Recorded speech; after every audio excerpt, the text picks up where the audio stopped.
अरे यार राजेश्वरी, आज ते गॅसचं काम होतं ना, मी विसरलो. नेमका आता गॅस गेला. अरे पण या रेसिपीसाठी आपल्याला गॅसची गरजच नाहीये. म्हणजे गॅस शिवाय हा पेढा होऊ शकतो? हो मग. अरे वा, सही आहे. पेढा करण्यासाठी आपण काजू, साल काढलेली भाजलेली चण्याची डाळ आणि साखर या तिन्ही गोष्टी मिक्सरवर फाईन करून घेणार आहोत.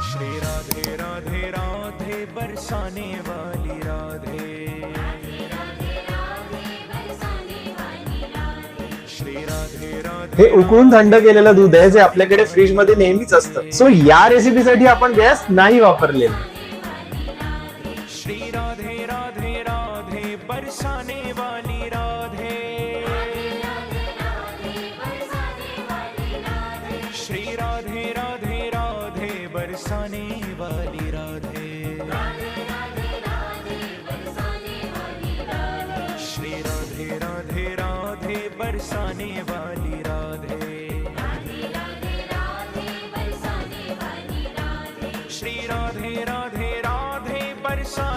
Melt in the mouth. कमी पदार्थांमध्ये अतिशय सोप्या पद्धतीने होणारा असा हा पेढा आहे. फक्त अट एकच आहे, आपण याच्यात दूध वापरलंय, त्यामुळे तुम्हाला हा फ्रीज मध्ये स्टोअर करावा लागेल. 3 ते 4 दिवस हा चांगला राहील. अशा छान छान व्हिडिओसाठी आमच्या चॅनेलला नक्की फॉलो करा.